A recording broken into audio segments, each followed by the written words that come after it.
जी part 2 start हो गया। Compute cost gap, discuss the method that DIC can use to method. ये शायद मैं करवा ही दूं बातें, आज कर ली ये भी थोड़ी सी, ठीक है। 4 नंबर है। Okay. Denmark ice cream runs various ice cream parlours across the city. बहुत सारे इनके जो है वो आइसक्रीम पार्लर्स हैं DIC के। बिलो इज द, आप ज़रा 24 पे करें सारे यार, जल्दी आ जाएं भाई। 24 पे आ रहे हैं सारे ही, 24 पे कर दें मेरे तो लाजमी। अच्छा 24 पे कर दें यार। अच्छा जी, बिलो इज एवरेज वीकली, बेटा चुप कर जाएं। हाई लो मेथड लगा, कैसा लगा? जोर का लगा। अच्छा लगा कि कैसा काम किया जो हमने पहले कभी किया था, अब यूज होना शुरू हो गया। शायद पहले भी एक आधे चैप्टर में इस्तेमाल हुआ था, मार्जिनल एब्जॉर्प्शन में शायद हुआ था, नहीं हुआ, हो जाएगा किसी और सवाल में। फिक्स वेरिएबल ना अलग करने पड़ सकते हैं हमें, हर टॉपिक के अंदर ये इस्तेमाल हो सकता है, मुख्तलिफ मौके पे आप देखते ही आएंगे अब तकरीबन हर टॉपिक में। DIC इज नाउ, अच्छा sorry, weekly information extracted from DIC's records. Sales 500, अच्छा अब ये सेल्स हैं, वीक की, पूरे वीक की सेल्स हैं 5 लाख रुपए की। ओके, कहीं पे ये नहीं लिखा हुआ पर यूनिट, तो वीकली इंफॉर्मेशन, तो वीकली सेल्स हैं, वेरिएबल कॉस्ट हैं, फिक्स कॉस्ट हैं और प्रॉफिट है। अच्छा अब बाय द वे, चलो आगे पढ़ते हैं, बाय द वे बाद में। DIC is now planning to introduce frozen yogurt, ठीक है,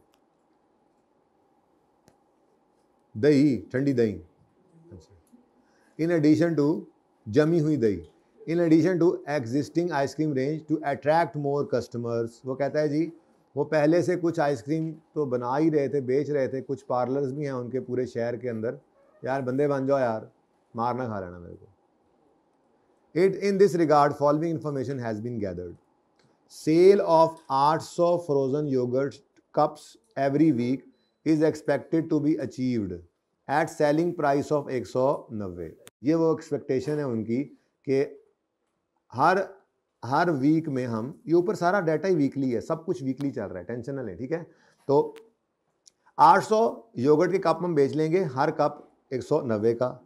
it is expected that introduction of frozen yogurt would also increase sale volume of ice cream by 10%। ये क्या वजह है? देखो जी, शौकीन मिजाज एक दो ही हैं जिन्होंने कहा फ्रोजन योगर्ट खाने चलें, मुझे भी ले गए, आपको भी ले गए, आपको भी, सारे दोस्तों को साथ लेके चले गए। अब इन्होंने फ्रोजन योगर्ट खानी थी, हमने एक चम्मच इनसे चख लिया, हमने कहा नहीं मज़ा नहीं आया, हम अपनी आइसक्रीम ही मंगवाएंगे। तो ये कह रहे हैं कि फ्रोजन योगर्ट जब लॉन्च करेंगे तो लोग आएंगे, तो ज़रूरी तो नहीं है कि सारे लोग फ्रोजन योगर्ट ही खा रहे हों, जो एग्जिस्टिंग सेल आइसक्रीम की है वो भी बढ़ जाएगी, 10% वॉल्यूम बढ़ेगा। वॉल्यूम का मतलब क्या है? देखो हमें नहीं पता सेलिंग प्राइस पर यूनिट क्या है और यूनिट सोल्ड कितने, अभी तक तो मुझे नहीं ना पता। ओके, तो सोल्ड यूनिट्स भी नहीं पता। लेकिन बाय द वे अगर मैं मिसाल लूँ कि ये सेलिंग प्राइस पर यूनिट जो है वो 100 रुपये है, ठीक है, तो कितने यूनिट्स बिके होंगे कि 5 लाख की जो है वो सेल बनी, बताओ? 5000। ये वैसे ही मैंने अज्यूम किया। ओके, अब मैं ये कह रहा हूँ कि अगर आप इसको बढ़ाएं, सेलिंग प्राइस के बारे में तो कोई नहीं कह रहा कि ये हमने बढ़ानी है, ये 100 तो 100 ही रहेगा, क्या ख्याल है? लेकिन जब आप इसको बढ़ाते हैं 5000 में 10% इंक्रीज करो, ऐसे ही मैंने अज्यूम किया है समझाने के लिए। 5500 यूनिट्स अगर आप बेचें तो सेल्स की अमाउंट कितनी हो जाएगी? 500, 5,50,000, यानी कि आपकी सेल्स जो होती हैं, रेवेन्यू सेल्स, वो इंक्रीज 2 वजूहात की बिना पर हो सकता है। आपकी सेल प्राइस बढ़ जाए, क्वांटिटी सेम रहे, या आपकी सेल प्राइस सेम रहे, क्वांटिटी बढ़ जाए, या दोनों ही बढ़ जाएं, तो फिर क्या होगा? रेवेन्यू बढ़ जाएगा। तो बस ये ऐसी थोड़ी सी बात आ गई। तो अगर सेल्स बढ़ाएंगे, सेल प्राइस के बढ़ने की वजह से सेल नहीं बढ़ी, बल्कि सेल वॉल्यूम के बढ़ने की वजह से सेल बढ़ी है, तो मेरा सवाल ये है कि अगर आपकी सेल्स बढ़ी हैं तो क्या वेरिएबल कॉस्ट नहीं बढ़ेंगी? अगर आपने, ये मेरी मिसाल में 500 यूनिट्स अगर ज़्यादा बेचे हैं तो क्या उनको बनाने की कॉस्ट नहीं आई होगी? क्या क्रीम, मीठा वगैरह, फ्रूट श्रूट उसमें नहीं डला होगा? क्या कोन उनमें इस्तेमाल नहीं हुई होगी? क्या उस पर मेहनत, उस पर बिजली, उस पर गैस, उस पर खर्चे नहीं हुए होंगे? इसका मतलब वेरिएबल कॉस्ट में भी सेम इंक्रीज आना है। तो ये है तो डिसीजन मेकिंग खास तौर पे सीवीपी एनालिसिस के अंदर जाके पढ़ने वाला रूल, वहाँ पे तफसील से पढ़ेंगे, लेकिन बुनियाद यहीं से थोड़ी सी बन जाए तो अच्छा होता है। कभी एक असल में ये ना, जहाँ पे चीज़ ने आना है वहाँ से पहले कभी थोड़ी सी डिस्कशन हो जाए ज़रूरत की, तो वहाँ मौके पे जाके और अच्छी समझ आ जाती है।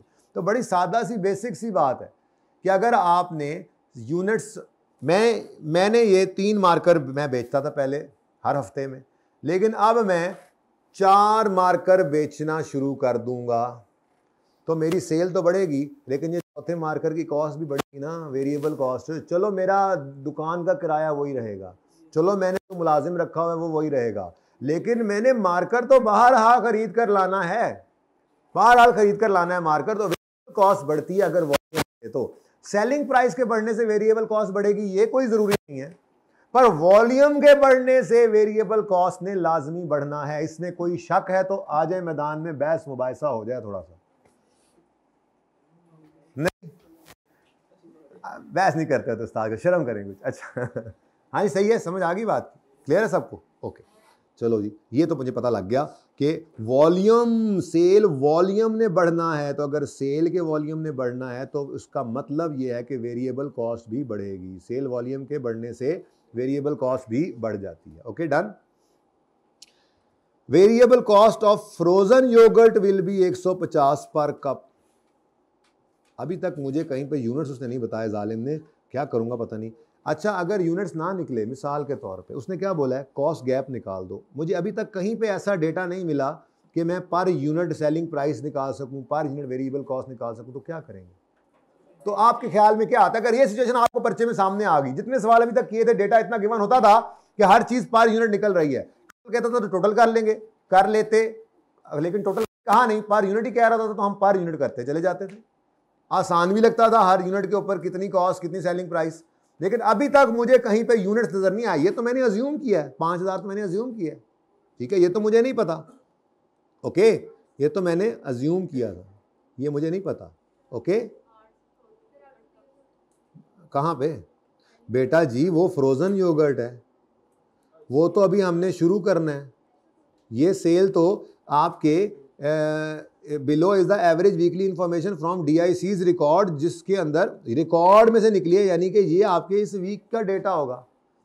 वो तो अभी सोच रहे हैं, प्लान कर रहे हैं टू इंट्रोड्यूस फ्रोजन योगर्ट, और वो फ्रोजन योगर्ट के 800 तो बेचेंगे, मुझे तो उससे कोई मसला नहीं है। मुझे मसला तो इससे है कि जो ऊपर 5 लाख की सेल पड़ी है वो कितनी आइसक्रीम में बेच कर आई, और जो नीचे 3.5 लाख की वेरिएबल कॉस्ट पड़ी है, फिर वो भी निकल सकती थी। अगर मुझे यूनिट्स मिल जाते सेल वाले, कोई ओपनिंग क्लोजिंग स्टॉक नहीं है, तो मैं कहता जो प्रोड्यूस किए वही सेल किए। आइसक्रीम का कौन स्टॉक करता है? नॉर्मली इस तरह की जो पार्लर वाली आइसक्रीम होती है तो वो जरा पेरिशेबल सी चीज़ है तो निकल जाता है, कोई स्टॉक होता तो हम उसकी एडजस्टमेंट कर लेते। यूनिट्स नहीं है। अगर यूनिट्स ना हो ऐसी सिचुएशन में आप क्या करेंगे बताएं? टोटल में कर लेंगे, मसला क्या है, टोटल में कर लेंगे, सेल टोटल में, वेरिएबल कॉस्ट टोटल में, तो आप भी टोटल में चले जाए, मसला क्या है? कोई मसला नहीं। ओके, मजबूरी में कुछ भी बस जो हो सके कर लें, जो मुमकिन हो कर लेना है। पर यूनिट नहीं निकल पा रहा। फ्रोजन योगर्ट तो नई चीज़ है, अभी अगली वाले का मुझे नहीं पता सोल्ड यूनिट्स कितने हैं, ये क्वेश्चन मार्क मैंने लगाया, लेकिन वो मैंने वैसे आपको ज़रा समझाया कि ये अगर बढ़ जाएगा, बढ़ने के लिए मैंने अज्यूम किया, तो मैंने यहाँ पे ये क्या किया हुआ है, ये मैंने अज्यूम किया था। ओके, तो ठीक है ना, वो ज़रा आपको समझाने के लिए कि अगर सेल बढ़ेगी तो ये जो 500 ऊपर यूनिट्स ज़्यादा किए हैं आपने, तो उनको ख़रीदना या बनाना भी तो पड़ेगा ना। ओके चल, अच्छा यहाँ तक पहुँच गए। वेरिएबल कॉस्ट ऑफ, अच्छा ये देखो, फ्रोज़न योगर्ट की सेलिंग प्राइस भी पर कप गिवन है, पर कप गिवन है, ऐसे ही है, और इसकी वेरिएबल कॉस्ट भी पर कप गिवन है। पर यह सहूलत मुझे करंट वाली आइसक्रीम के बारे में अवेलेबल नहीं है, ये मैं मसला कह रहा हूँ। आगे बढ़ो, वो कहता है फिक्स कॉस्ट भी बढ़ जाएगी by 12% due to launching of marketing campaign. वो जनाब हमने वहाँ पे इश्तिहार लगाने हैं, ये फ्लायर श्लायर लगवाने देने हैं लोगों को, जो भी आइसक्रीम खाने आते हैं उनको एक पर्चा सा हमने बनाया हुआ, उस पर लिख के दे देते हैं कि फ्रोज़न योगर्ट हम लॉन्च कर रहे हैं 1 नवंबर से, वो भी लग गया 1 दिसंबर से, ठीक है, कि फ्रीजिंग मौसम में फ्रोज़न योगर्ट, ठीक है, आपके लिए लॉन्च कर रहे हैं, तो इस दिन लॉन्चिंग डेट, ऐसे मिसाल के तौर पे मशहूरी शुरू कर दी है। लोग रोड पे चल रहे होते हैं, दरमियान में वो जो LCDs लगी होती हैं वहाँ पे भी हमने इश्तिहार चलाना शुरू कर दिया हुआ है, ठीक है। तो इस सारी की वजह से ये फ्रोज़न योगर्ट की लॉन्चिंग की जो एडवर्टीजमेंट कर रहे हैं, इस वजह से फ़िक्स कॉस्ट हमारी 12% से बढ़ जाएगी। अब ये फ़िक्स कॉस्ट इन टोटल है, इसको क्या करेंगे हम 1.12 करेंगे तो ये तो निकल आएगा। अच्छा, अब DIC's टारगेट है to achieve profit margin of 14% after introducing, अब ये वो टोटल ही कह रहे हैं, कहता है जी अगर आपने फ्रोज़न योगर्ट लॉन्च किया तो उसके बाद भी आपका टारगेट प्रॉफिट क्या है 14%। अब जो मामला है ना जी वो बहुत ही इस वक्त गड़बड़ हो चुका है। टारगेट सेल रेवेन्यू कितना है ये मैंने कैसे निकाला, ये तो मैंने अज्यूम किया 5000 और उस 5000 की क्वांटिटी को मैंने बढ़ाया 10%, तो मेरी सेल्स रेवेन्यू बढ़ गया, लेकिन ये तो मेरे पास अवेलेबल ही नहीं है। अब अगर ये अवेलेबल नहीं है तो इसको कैसे करें कि ये बढ़ी हुई सेल आ जाए, क्योंकि मुझे क्या चाहिए, उसने क्या कहा है, क्या निकालो, टारगेट कॉस्ट का गैप। टारगेट कॉस्ट का गैप वो कैसे निकलेगा, यहीं पे ना कर लें सवाल, वो कौन मिटाने आएंगे, तब तक पता नहीं देर हो जाएगी, वैसे मिटा दें भाई, इससे अगला सवाल तो करना ही है, हो जाएगा इंशाल्लाह जी। अब बेटा बताओ, क्वेश्चन नंबर 9 कर रहा हूं मैं, स्प्रिंग 22 का 21 है, अच्छा क्वेश्चन नंबर 3 जी, डेनमार्क आइसक्रीम, चलिए आप मिटा दें, तब तक हम ये सवाल यहां कर लेते हैं, खैर है। ओके नाउ हमने क्या करना है जी, टारगेट सेल रेवेन्यू, बल्कि सेलिंग प्राइस पर यूनिट तो निकाल नहीं ना सकते अब भाई, 5 लाख को कैसे करें पर यूनिट में, सेलिंग प्राइस पर यूनिट, आपको मुझे बताओ इसकी सेलिंग प्राइस पर यूनिट कितनी होगी, 5 लाख तो सेल है, selling price per unit existing की कितनी होगी बताओ, कैसे निकालें, यूनिट्स तो गिवन नहीं है, टोटल सेल्स गिवन है, तो पर यूनिट नहीं निकल सकती, इसलिए टोटल सेल रेवेन्यू को ही हम टारगेट करते हैं, ठीक है। अब ये टारगेट सेल रेवेन्यू है, लेकिन किसका, क्योंकि वो उसने क्या कहा है, आइसक्रीम की सेल भी 10% बढ़ेगी। अभी थोड़ी देर पहले मैं 5500 पे पहुंचा था, सॉरी 550 पे पहुंचा था, 5 लाख से 5.5 लाख पे पहुंचा था, लेकिन उसके लिए मैंने अज्यूम किया एक यूनिट्स को और उसको बढ़ाया, अब मेरे पास यूनिट्स नहीं है, तो क्या करें, टोटल सेल रेवेन्यू को ही 10% बढ़ा के देखते हैं, ट्राई करते हैं, ठीक है। तो आपने कहा जी टारगेट सेल रेवेन्यू, SR लिख लूं, टारगेट सेल रेवेन्यू किसका जी, आइसक्रीम का, ये देखें जी टारगेट सेल रेवेन्यू कितना है जी, 5 लाख तो ऑलरेडी था, 1000 में करेंगे ना सवाल, 500 को 1.1 करो तो क्या आता है, वही 550 आ नहीं गया।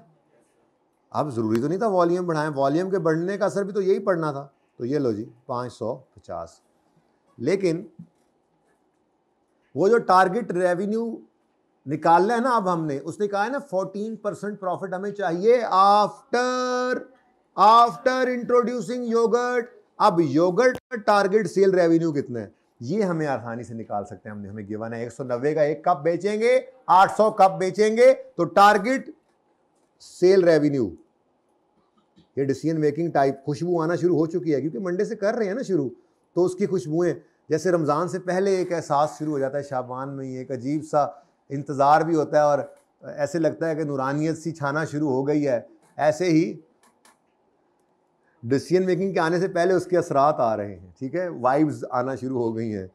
बहुत मज़े के टॉपिक, डिसीजन मेकिंग बेस्ट चीज़ है कसम से, CMA में डिसीजन मेकिंग ना होती तो CMA में कुछ ना होता, बोरिंग होती CMA। फ्रोज़न अभी तक को मज़ा आया आपको, तो फिर तो आप लोगों को बहुत मज़ा आएगा जब आप डिसीजन मेकिंग करेंगे, आप तो फिर बिल्कुल, आप तो हर वक्त ही करते रहा करेंगे। अच्छा जी, कितने कप्स बेचेंगे और एक कप कितने का, 800 कप्स हैं और हर कप 190, सवारी 90 ने 90, स्पीड 190। असल तो यही था शेर, कभी मैं 490 कभी 290 करके चला रहा था। 152। Now this is your total sale revenue, target sales कितनी? 702। अब आपको उसने कहा था प्रॉफिट मार्जिन ऑफ 14%। अब वो मार्जिन किसका है? इसी 702 का है, तो लेस कर दो इसमें से, लेस टारगेट प्रॉफिट। जी फरमाएं, 702 का कितने परसेंट आप प्रॉफिट चाह रहे हैं कि निकल आए? 14%। ये कितना आसान सवाल था ना, समझ नहीं आ रहा था। आई क्या बना, क्या करें, एग्जिस्टिंग प्रोडक्ट के ऊपर टारगेट कॉस्टिंग लगवा दिया। जाती है, ये होना नहीं चाहिए, कॉन्सेप्चुअली गलत बात है, तो क्या करें, अब हो गया तो हो गया, जो समझ में आया कर देना। घर पे ऐसे ही किया था, कुछ मिलता जुलता। अच्छा चलो एंड पे मैं पूछता हूँ, फिर आपको बताता हूँ फिर भी आपके मार्क्स कितने कितने आ गए होंगे। ठीक है जी, 98 198 ही कर लो यार, माफ़ी दे दो जी। ये 604। Now this 604 is the target cost. Target cost उसने क्या मांगा हुआ है?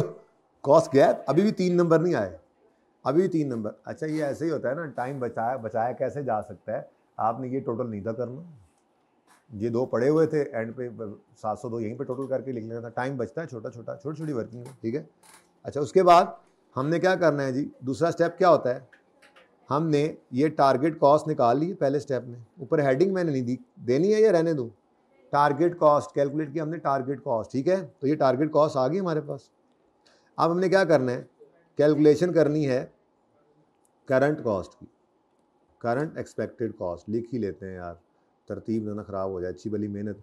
और बेटा कुछ भी नहीं है यहाँ पे, सिर्फ यही टारगेट मेरा भी कुछ टारगेट है ना, जैसे आपका टारगेट है टारगेट कॉस्टिंग, तो मेरा भी टारगेट क्या है कि हर टॉपिक में हर सवाल एक ही फॉर्मेट पर ज़बरदस्ती चाहे करना है। उससे फ़ायदा ये होगा कि बस आपको ये पता होगा, अगर मिसाल के तौर पे 13-14 टॉपिक हैं तो 13-14 तरह के सवाल ही हैं ना, तो ये उम्मीद की जा सकती है कि 80 से 90% सवाल पर्चा जो है वो हल करने जोगे हो गए। आप सारा सही हो, ये तो चाहिए भी नहीं। हर सवाल 60-70% आप सही खुद करते आ रहे हो। जिस दिन से आपने शुरू किया CMA उस दिन से ही आपका रोज़ पेपर हो रहा है। IQ वाले सवाल देता हूँ होमवर्क में, होते भी पुराने जिनका सोल्यूशन भी नहीं होता, और फिर भी अगले दिन वो तकरीबन सारा सही होता है। तो भाई ऐसे ही पर्चे के अंदर सवाल आने हैं। तो ये कॉन्फिडेंस आपको आप खुद ही दे सकते हैं, ये वाला कॉन्फिडेंस मैं आपको नहीं दे सकता। मैं पढ़ा सकता हूँ, समझा सकता हूँ, कॉन्सेप्ट समझ में ना आए वो बता सकता हूँ, गाइड करके फॉर्मेट बनवा सकता हूँ, लेकिन ये जो एतमाद है अगर कोई नहीं कर रहा तो प्रोविजन डाल ले अगली दफ़ा की फ़ीसों की, उससे पास नहीं होना। जो कर रहा है उसके चांसेस इंशाल्लाह बहुत ब्राइट हैं, वो लाजमी पास हो जाएगा। ये जो कॉन्फिडेंस आप रोज़ लेते हैं, पूरी ईमानदारी से आपने एक अच्छी अटैम्प्ट देनी है, वो टाइम के हिसाब से देनी है, टाइम भी ज़्यादा नहीं लगाना। ठीक है, गिवन टाइम में पर्चा करना है। 4 घंटे दें ना तो आप सब पढ़ के जो जाते हैं वो कुछ ना कुछ कर लेंगे वहाँ पासिंग मार्क्स के, लेकिन 3 घंटे ही होते हैं, 15 मिनट से रीडिंग के लिए देते हैं। तो प्लीज़ टाइम बाउंड प्रैक्टिस। अच्छा जी, नेक्स्ट क्या है जी?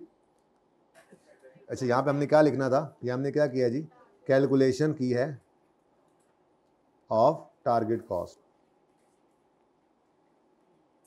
ठीक है जी, उसके बाद अब हमने क्या करना है, expected current cost, expected current cost निकालनी है। ये आसान है, मुश्किल नहीं है, क्योंकि आपकी वेरिएबल कॉस्ट उसने खुद बता दी है योगर्ट की। ठीक है, वेरिएबल कॉस्ट आसान है, वेरिएबल कॉस्ट आइसक्रीमों की गिवन है 3.5 लाख। अगर वो मैंने समझा दी बात, अगर 10% वॉल्यूम बढ़ना है तो फिर 10% ही वेरिएबल कॉस्ट भी बढ़ाओगे, क्योंकि उसकी कॉस्ट भी तो बढ़नी है। फिर योगर्ट की वेरिएबल कॉस्ट सवाल ने खुद बता दी, एक कप पे पता नहीं कितना लगता है, देख लेंगे। और तीसरी चीज़ क्या है, इस योगर्ट के आने की वजह से फिक्स कॉस्ट भी बढ़नी है। इतना आसान सवाल था, बस डर है ना IQ का सवाल, हो अल्लाह पास पेपर का था, पर्चे में बैठे हुए क्या हो रहा है समझ नहीं आ रही। इसीलिए कहता हूँ कम से कम 2 दफ़ा सवाल को पढ़ना है, फिर सोचना है कि इसको कर ना ले, नहीं सही समझ आई तो तीसरी बार फिर पढ़ देना है उसको, फिर सवाल करने में इतना सा टाइम भी नहीं लगता। और अगर आपको वो वाले पागल हैं आप कि जिन्होंने पेन पकड़ के पहले कुछ लिखना नहीं है तो उनको सुकून नहीं आना, तो बेटा फिर वो ज़्यादा टाइम भी लगा जाएंगे तो उनको सवाल में से मिलेगा कुछ नहीं। कभी एंड तक पहुँचते पहुँचते कोई चीज़ निकल आएगी, फिर नए सिरे से कुछ करके आएंगे, आगे कुछ हो जाएगा। नहीं, प्लान करें प्रॉपर सवाल को please. Current expected cost, variable cost of ice cream. अब वेरिएबल कॉस्ट है आइसक्रीम की, तो उसके बारे में उन्होंने क्या कहा था जी? उन्होंने कुछ नहीं कहा। उन्होंने कहा जी टोटल वेरिएबल कॉस्ट जो अभी तक है इस वीक की वो कितनी है? 3,50,000। तो अगर आपकी प्रोडक्शन यानी आपकी सेल बढ़ी है तो ये वेरिएबल कॉस्ट भी बढ़ेगी। जितनी सेल का वॉल्यूम बढ़ा उतना ही तो वेरिएबल कॉस्ट वॉल्यूम के साथ बढ़ती है। यही तो वो कॉस्ट थी जो बेसिक्स में पढ़ा था कि एक्टिविटी लेवल के चेंज होने से चेंज होती है। तो एक्टिविटी लेवल चेंज हुआ तो हो गई। फिक्स कॉस्ट नॉर्मली नहीं होती, लेकिन उसने कहा इश्तिहारों की वजह से हो गई है, वरना नहीं होती। ये एक्टिविटी के बढ़ने से ये यूनिट्स 10% जो एग्जिस्टिंग बढ़े उस वजह से फिक्स कॉस्ट नहीं बढ़ी है, बल्कि कोई और वजह है फिक्स कॉस्ट के बढ़ने की। ठीक है, तो कितना आ गया जी? 385। वेरिएबल कॉस्ट किसकी जी? फ्रोजन योगर्ट की। अब ये तो उसने दे दी थी, कितनी है? प्लान कर लेना सवाल, फिर कुछ भी नहीं होता। 150 पर कप है और कप कितने बेचने थे? 800। तो 800 कप्स इंटू 1 कितना? 120। एक मिनट अच्छा 1 जी। नेक्स्ट क्या आंसर है? 120,000। ओके, और उसके बाद एक और धचका जो आपको लगा वो क्या था? फिक्स कॉस्ट भी बढ़ी है तो फिक्स्ड कॉस्ट में इंक्रीज लेना है। अब फिक्स्ड कॉस्ट कहाँ से कहाँ पहुँच गई? पहले कितनी है जी? 100 यानी 1 लाख। ठीक है जी, इसको 12% से बढ़ाना है तो 1,12,000 आ जाएगा। ठीक है जी, तो ये आपकी करंट एक्सपेक्टेड कॉस्ट आ गई कितनी जी? 617। Now this is your A, this is your B and, और बी ए वाला आया भी कोई नहीं है, हाँ, and this is your B A जी। जी आपका गैप आ गया। और मैं चूंकि करवा रहा हूँ ना तो मैं बार बार बताता हूँ चीज़ें, तो इसलिए टाइम लगता है, वरना इतना टाइम नहीं लगता। ये क्या है जी? Total target cost gap.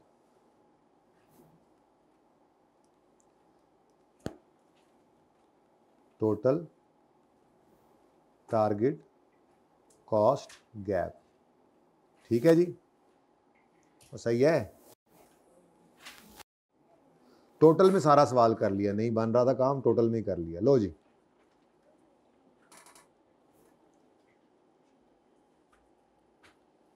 पाँच और 5 10 और 2 12 मिनट हैं। अगला सवाल पढ़ लेते हैं। ठीक है, होमवर्क आजकल आप ना पार्ट बी कब से शुरू हो गया? वो करवा देता हूँ, अभी करवा देता हूँ, बल्कि पहले वो ही कर लेते हैं। चलो छड्डो अगले सवाल में। मिट्टी पाओ।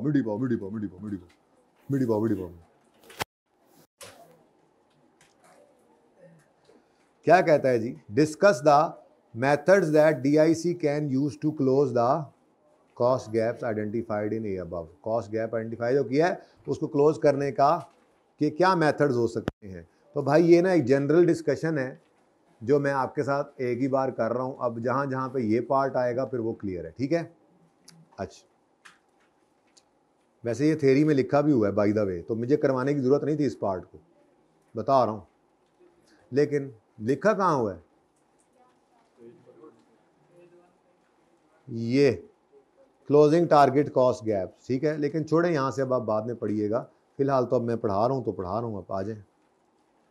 वैसे मैंने पढ़ाना ही था, शुगर ला रहे हैं ताड़े में। मेरी तसल्ली तो तभी होनी है ना बेटा। Methods of closing target cost gap, closing या एलिमिनेटिंग। ठीक है ना, कि टारगेट कॉस्ट का गैप जो आ गया है, अब इसको कैसे टैकल करें।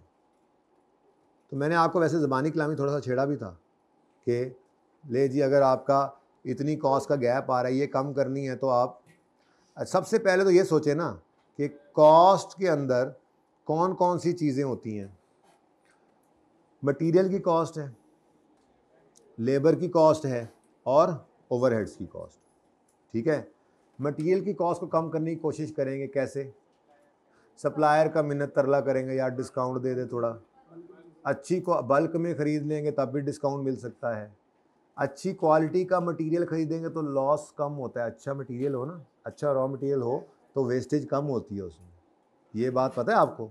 तो अच्छी तरह का रॉ मटेरियल ख़रीदेंगे, वेस्टेज ज़रा कम हो। लेबर को समझाएंगे, ट्रेन करेंगे ताकि वो भी वेस्टेज कम करें, एफिशिएंटली काम करें। अब उससे लेबर टाइम कम होगा तो लेबर कॉस्ट कम होगी। ओवरहेड्स को भी मैनेज करने की कोशिश करेंगे। लेकिन इन सबसे इम्पॉर्टेंट क्या है, क्योंकि मैंने आपको कहा था कि ये डेवलपमेंट फेज़ पर कॉन्सेप्ट लगता है। जब प्रोडक्ट अपनी पहली बार ज़िंदगी में डेवलप हो रही होती है तो सबसे पहला तो काम क्या करें, रीडिज़ाइन कर लें प्रोडक्ट। अभी आपने प्रोडक्ट लॉन्च करनी है ना, उससे पहले सोच रहे हैं, कॉस्ट गैप आया तो ज़रा बैठ के सोच लें कि इसको कुछ इस तरह से रीडिज़ाइन कर लें कि इसकी क्वालिटी पे कंप्रोमाइज़ ना हो। क्वालिटी पे कंप्रोमाइज़ नहीं करना हमने, रीडिज़ाइन तो इसीलिए कर रहे हैं कि थोड़ा डिज़ाइन बदल लेते हैं। इस तरह का डिज़ाइन ये छोटी सी चेंज कर लेना अगर, तो जो ट्रांजिस्टर पहले से आ रहे थे वही इसमें भी लग जाएगा और वो हम बल्क में लेते हैं। तो ये नया ट्रांजिस्टर जो है काम तो इसने सेम ही करना है, फलां सर्किट जो है काम तो उसने सेम ही करना है। ठीक है, लेकिन अगर पहले से पड़े हुए या हम खुद बना लेते हैं, सस्ता कोई मटेरियल मिल रहा है तो उसका यूज़ कर लें, रीडिज़ाइन करें। तो सबसे पहला और इम्पॉर्टेंट मेथड क्या है, उसके बाद फिर वही तीनों है, मटेरियल, लेबर, वो तो है ही। ठीक है, लेकिन सबसे पहला, सबसे आगे, सबसे ऊपर पीक फिन सुपर्स। तो सबसे पहले क्या करें, redesign the product. Redesign, redesign, sign, redesign the product, redesign the product. मुंह टेढ़ा करके अंग्रेजी बोलना यही असल होता है? बिल्कुल भी नहीं। ओके, नेक्स्ट, ये तो हो गया। अगली चीज़ मैंने क्या कहा, आसान चीज़ है। ये आपको पता होता है कि आपको पता, बस आपको पता होता है आपको, लेकिन आपको पता नहीं होता कि ये आपको पता होता है। एक बार आपको बताना होता है कि आपको ये पता है, फिर वो पता रह जाता है, वहाँ से जाके पढ़ भी लेना। फिर आसान बात है। अभी आपको जो बताई हैं बातें, वो सारी बातें आपके दिमाग में थी, पर आपने एतमाद को पता नहीं कहाँ पे छोड़ के आ गए। आप 5वीं 6वीं 10वीं 12वीं में यहाँ पे सारे एतमाद खोते खोते यहाँ पे पहुँचे हैं, तो आप खोते खोते पहुँचे हैं। तो आप लोगों को बस अपने ऊपर कॉन्फिडेंस रखना है बेटा। आप लोग अक्सर देखते हो जो आप सोच रहे हो, मैंने कोई सवाल पूछा, अब जिस बच्चे ने बताया उसका तो सही हो गया, तकरीबन आधी ज़्यादा क्लास ऐसी होगी जिनके अपने दिमाग में भी ये होगा, लेकिन डर से नहीं बोले। तो खुदा के लिए यार, अल्लाह से डरा करो बस, और किसी चीज़ से ना डरा करो, IKF से ना डरा करो, मुझसे ना डरा करो, अल्लाह से डरा करो। अल्लाह से डरोगे तो जहाँ पे डरना है वहाँ पे फिर डर भी लोगे। ठीक है, ओके। कॉन्फिडेंस लाएं अपने अंदर। आप सिर्फ इतना देख लें कि आप सवाल पास पेपर के करते हैं और खुद पहले करते हैं। यार हद हो गई यार, मैं ये गलत सवाल क्या कह रहा हूं, होमवर्क है यार, हद हो गई यार, होमवर्क है। अब आप खुद देखें, इसमें कोई एक दो मसले तो जरूर आएंगे, लेकिन उससे क्या फर्क पड़ता है, उससे क्या आपके 16 के 16 नंबर चले जाएंगे? नहीं। अगले दिन मैं ये सवाल जब करूंगा आप कहेगा हाँ ये 2-3-4 पॉइंट है यार, चलो 3-4 नंबर गए, 10-12 मैंने खुद ही ले लिए इस सवाल को करके। अब बेटा थोड़ा सा कॉन्फिडेंस अपने अंदर लाएं। ज्यादातर बच्चे IKF के पर्चे में, खासकर CMA के पर्चे में, पर्चे से पहले फेल हो जाते हैं। पर्चे से पहले नहीं फेल होना प्लीज, ठीक है ना। पर्चा करके 3 घंटे बाद फेल हो जाओ, कोई दुख नहीं है, हो गई नहीं इंशाल्लाह। कोई डर लेके नहीं जाना। मैक्सिमम क्या हो सकता है, फेल हो सकते हो, इससे ज्यादा कुछ नहीं हो सकता।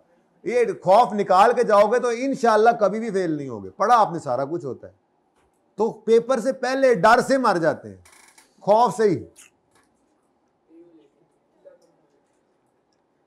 वो सुई चुप होने वाला वाक्य बड़ा मशहूर है ना, अंधेरे में सुई चुप हो दी, उसको कहा सप ने काट लिया, वो मर गया और डर तो ही। तो ना डरा करें, ना मरा करें, वापस आए, पढ़ा भी लो पाए ना। मटेरियल कॉस्ट को कंट्रोल करें जी। कैसे कॉस्ट गैप को क्लोज करें? जी मटेरियल कॉस्ट कंट्रोल कर सकते हैं। क्या कंट्रोल करो भाई? वो कह रहा है IKF कह रहा है भाई ये बताओ क्या करना चाहते हो। ठीक है, हमने कहा जी हम क्या बोला था, डिस्काउंट लेंगे फ्रॉम सप्लायर, वेंडर या सप्लायर, डिस्काउंट फ्रॉम सप्लायर। अपने सप्लायर से कहेंगे भाई थोड़ा डिस्काउंट दे दे अल्लाह के नाम पे, थोड़ा डिस्काउंट दे दे भाई अल्लाह के नाम, बड़े गरीब हैं हम। ठीक है, कॉस्ट गैप आ गया हमारा, मारे जाएंगे हम, थोड़ा डिस्काउंट दे दे, कंपेटर खा पी जाएंगे हमें, हम तेरे वफादार कस्टमर हैं, हम तेरे से चीज़ें लेते रहेंगे, थोड़ा डिस्काउंट दे दे भाई, किसी तरह भी ले ले, बल्क में लें या जैसे भी लें। वेस्टेजेस को मैंने कहा कंट्रोल करें, थोड़ा उनको कहा यार इंसानों की तरह कटाई किया करो यार, ये इतनी कतरने तुमने आधा मीटर तो तुमने ज़ाया कर दिया है, सही तरह से काटो कपड़े को, थोड़ा समझाएंगे उनको, ट्रेनिंग देंगे उनको, ठीक है। तो कंट्रोल करें वेस्टेजेस, कोई सी भी हो, फिलहाल तो मटेरियल की बात हो रही है, कंट्रोल करें, ठीक है। रिड्यूस करें किसको, वेस्टेजेस। फिर क्या कर सकते हैं जी आप, अभी मैंने ये बोला कि डिज़ाइन इस तरह से करें, उससे ही बात निकली है कि एक ही तरह के ट्रांजिस्टर आपके यूज़ हो जाएं, इसको कहते हैं स्टैंडर्डाइज्ड कंपोनेंट्स यूज़ करना। अगर मैं ये कैलकुलेटर बनाने वाली कंपनी हूं, तो मेरे कैलकुलेटर्स के मॉडल चाहे 50 हों, उनके अंदर पड़ने वाला सर्किट मैंने एक जैसा ही रखा हुआ है, वो खुद बनाता हूं या कहीं से भी लेता हूं, बल्क में उठाने की वजह से मुझे सस्ता पड़ जाता है। तो यूज करें स्टैंडर्डाइज्ड कंपोनेंट, और डिजाइन तो बाहर के ही होते हैं, नया डिजाइन लॉन्च हो गया, नई चीज लॉन्च होगी, अंदर जो चीज आप मैक्सिमम मिलती जुलती हैं वो स्टैंडर्डाइज यूज करें, उसमें कोई नई चीज डालने की जरूरत नहीं है। कुछ सर्किट है, कोई आईसी है, कोई फ्यूज है, जो चीज आपकी सामने नजर नहीं आती, काम उसने वही करना है। तो जितनी प्रोडक्ट्स हैं जिनके अंदर वो यूज होती है, सबके अंदर एक ही यूज करें स्टैंडर्डाइज्ड प्रोडक्ट, यूज ए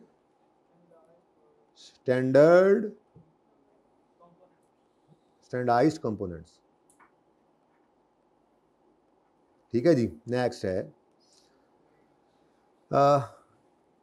आपको कोई चीज चाहिए, मटेरियल आपको चाहिए, अब आप कस्टमर हैं, बेचने वाले ने आपको फंसाना है, आप टेंडर कर दें, इश्तिहार दे दें, अखबार में इश्तिहार दे दें कि मुझे फलां चीज़ इतनी क्वांटिटी में चाहिए, आइए और अपनी प्राइसेस पेश कीजिए, जिसकी अच्छी लगेगी प्राइस हम उसको एक्सेप्ट करेंगे। ये क्या किया आपने, टेंडर कर लिया, ठीक है। तो आप सेलेक्ट करें, टेंडर करें, उसमें सेलेक्ट करें best price, tender for competitive या बेस्ट प्राइस बल्कि लिखें। लोग आएंगे, अपनी गुड्स के मॉडल, उसका सैंपल दिखाएंगे, रेट बताएंगे, आपको जिसका सैंपल अच्छा लगे, जो रेट सबसे अच्छा लगे, आप उसको एक्सेप्ट करें। और आपने गौर किया हो या शायद आपने ना किया हो, तो अपने बड़े भाई से, अपने अब्बा से पूछ लीजिएगा, उन्होंने गौर ज़रूर किया होगा। शुरू में मोबाइल आता था तो उसके डिब्बे के अंदर चार्जर का अलग डिब्बा होता था, ठीक है, हैंड फ्री भी होती थी, वो भी अलग डिब्बे में होती थी, छोटे छोटे डिब्बे होते थे, ठीक है, डिब्बे में डिब्बा, डिब्बे में केक, ठीक है, तो मेरा 2 लाखों में एक, तो डिब्बे ही डिब्बे होते थे। आहिस्ता आहिस्ता ये हुआ कि हैंड फ्री ख़त्म हुई, पहले डिब्बा ख़त्म हुआ, हैंड फ्री कागज़ में डाल के देने लगे, फिर हैंड फ्री ख़त्म कर दी, फिर चार्जर का डिब्बा वो ख़त्म हुआ, शॉपर में आने लग गया, फिर चार्जर ख़त्म करके आहिस्ता आहिस्ता क्या कर रहे हैं, मैं वो डिब्बे की बात कर रहा हूँ कि अननेसेसरी पैकिंग मटीरियल क्या करते हैं, कम कर रहे हैं। तो हम भी इस प्रोडक्ट के अंदर कॉस्ट गैप को अगर हमने जब वो कम करना है, तो हम इस प्रोडक्ट के अंदर अननेसेसरी पैकिंग मटीरियल को क्या कर दें, कम कर दें, ठीक है। तो रिड्यूस कर लें, बल्कि यूँ लिखता हूँ कंट्रोल करें। कंट्रोल में मैंने क्या, मेरा मतलब क्या है, रिड्यूस करें, ठीक है। अननेसेसरी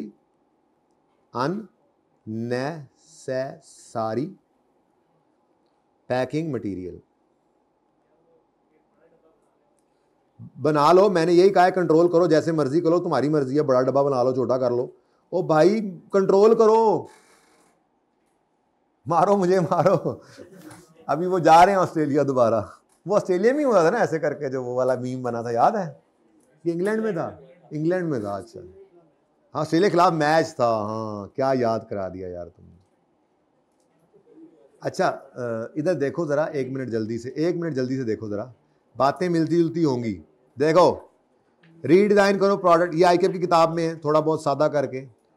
डिस्कस विद की सप्लायर, कैसे हम करें इसको, ठीक है, कम करें कैसे। उसके बाद नॉन वैल्यू एडेड एक्टिविटीज़ को कम करो, ये जैसे मैंने कहा पैकिंग वगैरह को कम कर लो।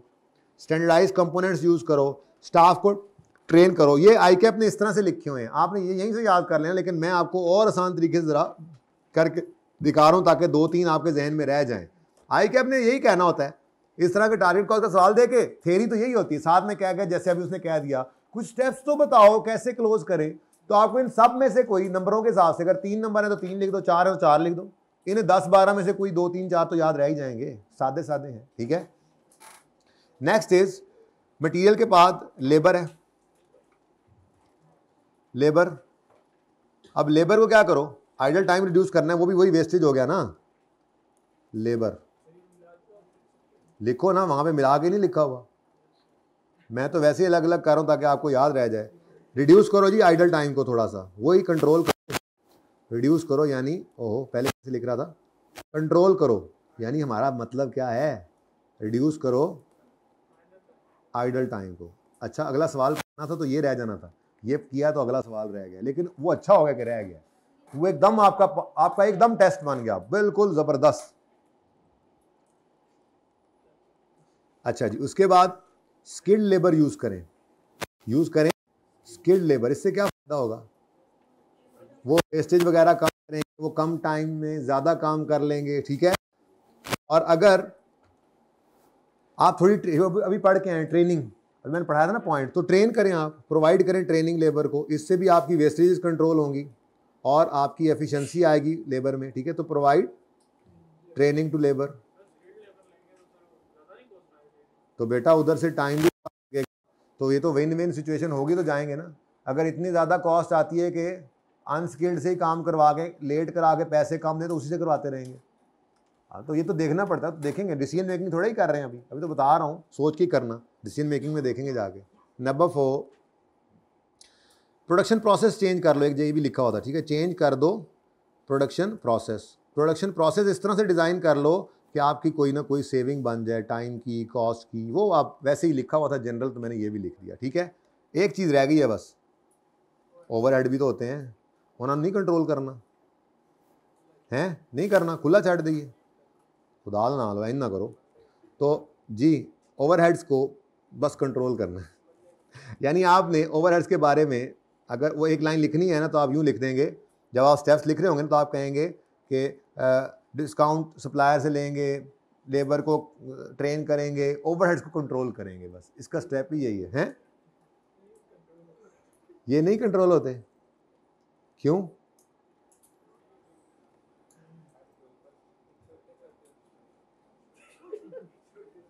Control the overheads, okay done,